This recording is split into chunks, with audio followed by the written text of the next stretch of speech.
We are in central Kentucky. This is known as the Bluegrass area. It's also the heart of Kentucky bourbon country. We're surrounded by distilleries that produce 95% of the world's bourbon. This is also the heart of thoroughbred racing horse country. So Kentucky and horses and bourbon, how can it get any better than that? We also have our Toyota plant here. This is Toyota's largest plant in the world. It produces over 500,000 vehicles a year. I've worked for Toyota for 29 years. I came directly to Toyota from the U.S. Navy, where I was a fast attack submariner on a nuclear submarine. On a submarine, you have to be really multi-skilled, and so Toyota's multi-skilled teamwork environment was very appealing to me. From my first days at Toyota, I've worked continuously on developing our training and education programs for our skilled technicians. The problem we have is that we have tended to consider skilled and craft jobs to be second-tier kind of jobs. You know, you ought to go to university and get a 4-year degree, but if you can't do that, you know, if you're not meant for that, you might consider skilled trades. And so that kind of thinking deters a lot of kids from entering that. In fact, the gap is estimated to be, as of 2011, 600,000 unfilled openings, and it's continuing to get worse.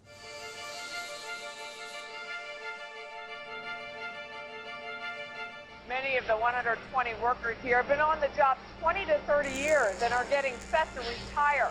The problem? There aren't enough new hires to fill the void. We're seeing a shortage of skilled workers coming out of vocational schools. With baby boomers retiring, the need for those skilled workers is there. We still have too many people who can't get a job because they don't have the right skills. And we have too many employers who have vacancies that they can't fill because our workers don't have the right skill.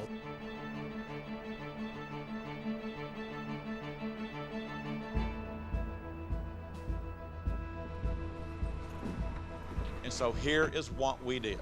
We partnered with Bluegrass Community and Technical College, and we basically reinvented the 2-year technical degree from the ground up, right? All the way from the ground up. My dad is a state trooper. I actually signed up and made my mom cry, sadly enough, because I was getting ready to go in the military, straight out of high school, because I originally wanted to go in law enforcement with my father. And he looked at me and he was like, man, you've always been really good at working on mechanical things. Why would you throw that skill away? And I was just, I want to follow in my dad's footsteps, all that type of deal. And Toyota called me and they're like, hey, we got this job. They'll pay you $33 an hour after the program, and we'll help pay for your school and stuff. I was like, really? You need a control relay down here too. Students attend this school 2 days a week, 8 hours a day, and then they work with their employer the other 3 days, also 8 hours a day. Not only we study here, but we're also working in our field of study at the same time. And we can say, all right, well, I'm gonna work on this bot and I'm gonna make it do simple pick and place. The second I go over to my job, they say, do you remember how to do this from school? Yeah, I learned it yesterday. And everything just coincides perfectly. It really reinforces what you learn in class when you work in the workplace and come to class. Yeah, make sure y'all have your safety glasses on. I'll go get mine. And we pay them enough money, because they're working 3 days a week, for them to pay their education and graduate debt-free. I have a buddy right now who just graduated with a 4-year degree, getting ready to go get his master's and then doctorate for pharmaceutical work. And he showed me the tally, and it's $215,000 in debt right now. And I'm at zero. So I can't complain. Friends in college, we get out, we get a job. Friends in college, they gotta go find a job. A lot of the ones I know, they work at Starbucks or McDonald's or something because they can't find a job for what they had their education in. And for us, we get a real big benefit from it because we can actually be in the job as soon as we graduate. I was actually a psychology major and then a health sciences major. And really I didn't like where I was. Like, I didn't like going to a normal school. I wanted to be able to actually like get my hands on stuff and work on stuff. And my dad's a maintenance technician at Toyota and he loves it. He doesn't come home miserable every day. He's not tired. He can actually do stuff and enjoy his life after work. Just ask me about cooking it. You'll get it. This is the campus.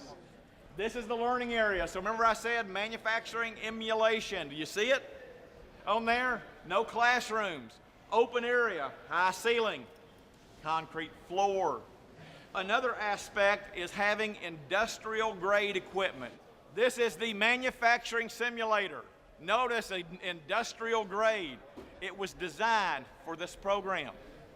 It is a 480 volt machine. It's real industry. It has modern technology. That's an HMI, human machine interface on the control over there. It has a transfer process. It has a robot. And so I have immediate contextual application in the real world of what this is like. How would I know that I have a fault in the machine? What's it telling you? Right now it says power on fault, air pressure fault. So you have no air. How would you figure out where the air fault went to? Well, I mean, you would come down here where the air lines are running, but as of right now, it's because you cut off that power with the... Okay, perfect. Right. Perfect. So reset it.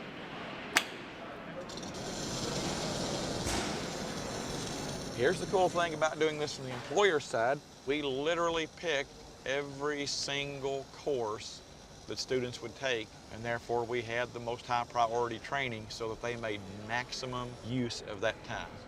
Not bad at all. Look at that. See inside his helmet, wherever he turns and looks, he's in like a whole workshop.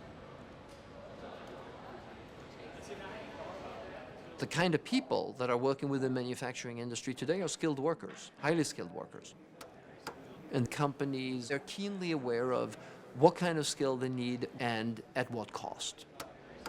As time's progressed, technology's progressed, it's become more, okay, you're a robot doctor now. You got to go in there and figure out what's wrong with this robot, what's wrong with the programming, and how to make it better. So robotics is the class that we're working on this semester. But Baxter is new to the industry, and right here we're working on a pick and place system. So Baxter will scan a certain area that we set up and will pick up just the objects that it is being told to pick up. So first, what you want to do is you just want to program it to pick up your point. So next we're going to program it to come straight over and then drop it. So in a factory, instead of if someone has a job as simple as picking something off a conveyor and loading it into a box, they could replace that person with Baxter. And so instead of paying a production member and paying for their health insurance and all the benefits that come with a production member, they can now buy Baxter.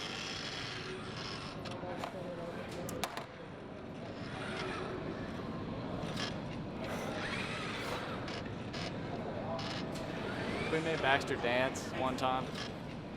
We need music playing for it. Music and disco lights.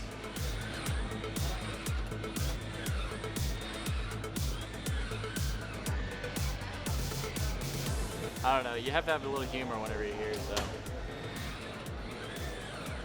I love my job. I mean, that's all I can say. I love my job, love the people I work with, I love the environment. They trust me more at work to do stuff, like things they need to be done, so I feel like I'm a value to the workplace.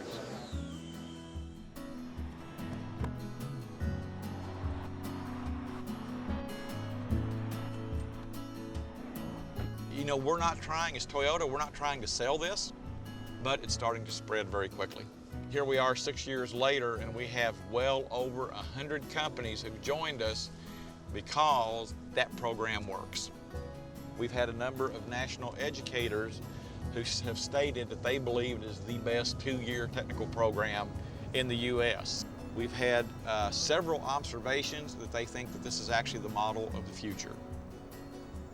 That's really satisfying.